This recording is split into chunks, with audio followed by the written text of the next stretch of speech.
जी नाज़रीन, मैं हूं doctor Abdul Jabbar Khan, doctor Abdul Jabbar Khan official YouTube channel से आपके खिदमत में। पाकिस्तान के हवाले से अभी कल वज़ीर आज़म साहब यहाँ होकर गए हैं कराची, और फिर एक मीटिंग हुई है यहाँ पर कि कराची से लेकर रोहड़ी सक्खर तक नया मोटरवे बनाया जाना चाहिए। 2022 में इस पर सब कुछ तय हो गया था, लेकिन फिर करप्शन हुई और करप्शन के नतीजे में प्रोजेक्ट रुक गया। और परसों शजील मेमन साहब जो वज़ीर इत्तलात और एक्साइज़ हैं सिंध के, जिनके घर कल नवाज शरीफ साहब, शहबाज शरीफ साहब भी गए थे, तो वो फरमाते हैं कि जी हमारा मोटरवे नहीं बनने दिया गया। भाई किसने रोका था? आपके किसने हाथ रोके थे? PDM हुकूमत में ये जो असद साहब से मौलाना फजल रहमान के बेटे, ये भी NHA और नेशनल हाईवेज़ और कम्युनिकेशन मिनिस्ट्री के मिनिस्टर थे, तो सब कुछ तो आप ही के इख्तियार में था। लेकिन समझ में नहीं आता आप कहना क्या चाहते हैं। तो जनाब मोटरवे बनना चाहिए, बिल्कुल बनना चाहिए। कराची से नया M9 को सुपर हाईवे रहने दें और कराची से नया लेकर रोहड़ी तक बनाया जाए। कम्युनिकेशन इतनी फास्ट हो, कराची पोर्ट पे इतना हैवी ट्रैफिक है, बिन कासिम का ट्रैफिक है, और उसके लिए ज़रूरी है कि यहाँ से कराची से निकलने वाला कार्गो और कराची में दाखिल होने वाला कार्गो, उसके लिए कम से कम भी 3-3 लेन के मोटरवेज़ की ज़रूरत है जो नए रूट पर बनाए जाने चाहिए। आपने देखा होगा शहर में कितना बड़ा ट्रैफिक कराची में होता है, और उसके नतीजे में पूरे पाकिस्तान का कार्गो पेशावर तक और इवन सेंट्रल एशिया तक भी अगर जाना है, प्रोजेक्ट बनने हैं, तो इसके लिए आपको अभी से लंबा काम करना पड़ेगा। गवादर की कम्युनिकेशन का लिंक आर्टरी वो भी बहुत अहम है, वो CPEC रिलेटेड है। तो जनाब इस पर जो है वो मिनिस्टर अलीम खान साहब हैं आजकल।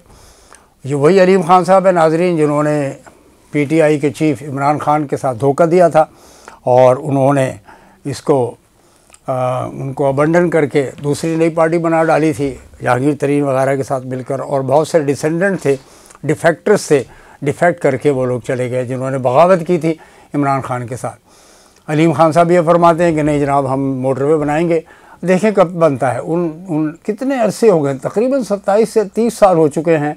Motorway M2, then M1, M3, M4, हज़ारा मोटरवे, मियाँ वाली मोटरवे, और ये फिर M5, यहाँ तक के रोहड़ी तक की मोटरवे बन गया चाइना का, जिसको CPEC कहा जाता है। और जो CPEC वो है मानसेरा की तरफ वाला, वो अलग प्रोजेक्ट है। तो सबसे पीछे कौन रह गया ये? और यहाँ से लड़काना से लेकर जो गवादर तक बनना था हाईवे, उस प्रोजेक्ट की क्या सूरत हाल है वो भी मैं इंशाल्लाह आपके साथ शेयर करूँगा इन्फॉर्मेशन लेकर। इसकी कॉस्ट अभी तक नहीं बताई है इन्होंने। इनका कहना यह है कि PPP बेसिस पर, यानी पब्लिक प्राइवेट पार्टनरशिप की बुनियाद पर हम इसको लेकर चलना चाहते हैं।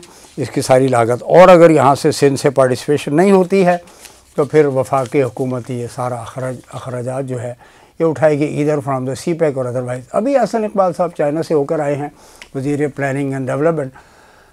उनका कहना यह है कि जी कराची से हैदराबाद के नया CPEC के तहत मोटरवे बनाने के लिए चाइना ने एग्री कर लिया है, लेकिन अभी तक कोई ऑफिशियल इंफॉर्मेशन नोटिफिकेशन, कोई प्रेस रिलीज एम्बेसी की तरफ से नहीं आया है। अगर आ जाएगा तो उससे सूरत हाल और आईना क्लियर हो जाएगा, उस पर पड़ी हुई डस्ट भी साफ़ हो जाएगी। ये बहुत ज़रूरी है तरक्याती प्रोजेक्ट्स में। चाइना की जो ह्यूज इन्वेस्टमेंट है, और स्ट्रेटजिक प्लेयर के तौर पर चाइना आया है, और इस खित्ते में इसका एक बहुत बड़ा किरदार है। बांग्लादेश में आप ये देखें, नेपाल में देखिए, मालदीव में देखें, श्रीलंका में देखें, और पाकिस्तान में देखें, और फिर ईरान में भी वो दाखिल हो गया है, और बहुत ह्यूज इन्वेस्टमेंट।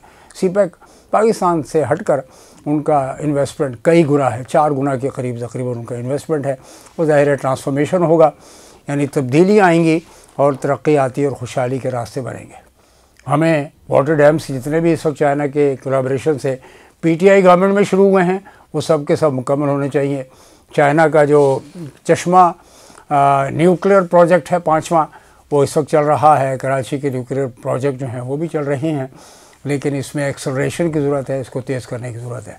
इकनॉमिक ग्रोथ के लिए एक्सेलरेशन, तेज़ ग्रोथ की ज़रूरत है। जबकि औरंगज़ेब साहब का कहना ये था परसों सेनेट की कमेटी मीटिंग में कि जी मुझे एक्सेलरेट करने की ज़रूरत, यानी तेज़ करने की ज़रूरत नहीं है। भाई पाकिस्तान पे दबाव है वाशी। आपकी कौन सी इकनॉमिक्स की थ्योरी है मुझे बताइए ना? प्रो डेवलपमेंट है। आप एडम स्मिथ की थ्योरी की बात करते हैं, किस की थ्योरी की बात करते हैं, मॉडर्न इकोनॉमिस्ट जितने भी हैं उनकी थ्योरी की बात, किसकी बात करते हैं आप? रॉबिन्सन की बात करते हैं।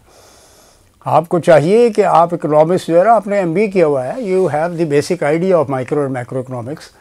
आपको चाहिए कि आवाम को बताएं कि हमें एक्सेलरेटेड ग्रोथ रेट चाहिए, उससे इन्फ्लेशन ज़रूर बढ़ेगा। अब इन्फ्लेशन आपके बकौल कम हो गया है, तो ये जितने भी डेवलपमेंट के फंड्स हैं ये लेकर आए। Curtailment of the government expenses का मतलब ये है कि आपने 1.5 लाख लोगों को नौकरी से फारिग कर दिया। तो अब मैं नाजरीन से अर्ज़ करता चलूँ कि इनके पास कोई इकनॉमिक डेवलपमेंट का, प्रॉस्पेरिटी का, खुशहाली का, तरक्की का कोई सच मॉडल नहीं है। अवाम मुश्किलात का शिकार हैं और यही वजह है इस बेचैनी की तरफ लोग दूसरे यानी कैदी की तरफ देखते हैं, पीटीआई हुकूमत के, पीटीआई पार्टी की तरफ देखते हैं। यही वो है तब्दीली जिसके लिए अवाम परेशान हैं और देख रहे हैं कि शायद वाशिंगटन से उनके लिए कोई ख़बर अच्छी आएगी। नाज़रीन, ये है वो पाकिस्तान की और रीजनल सूरत हाल जो मैंने आपकी खिदमत पेश की। बहुत बहुत शुक्रिया। वस्सलाम। Doctor Abdul Jabbar Khan official YouTube channel से मुझे इजाज़त। इस चैनल को सब्सक्राइब कीजिए, शेयर कीजिए, कमेंट कीजिए, बेल आइकन को प्रेस कीजिए। वस्सलाम।